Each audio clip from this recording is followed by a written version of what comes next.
प्रेम कर भिल्लासारखं बाणावरती खोचलेलं, मातीमध्ये उगवूनसुद्धा मेघापर्यंत पोचलेलं, उधळून दे तुफानसारं काळजामध्ये साचलेलं.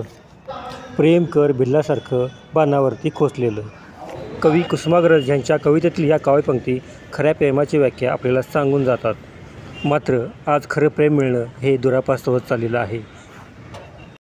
काहींची या प्रेमात फसवणूक, धोका आणि विश्वासघात होतो, तेव्हा या प्रेमाला मात्र ग्रहण लागते.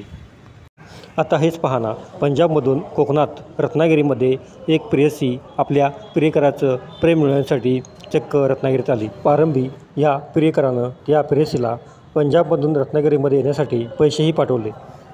मात्र जेव्हा ही प्रेयसी रत्नागिरीमध्ये आली तेव्हा हा तथाकथित प्रियकर मात्र नॉट रिचेबल झाला. त्यानंतर ह्या प्रेयसीला आपली फसवणूक झाल्याचं मात्र लक्षात आलं. दरम्यान या प्रेयसीने या प्रियकराला सातत्याने फोन करणे सुरू ठेवले.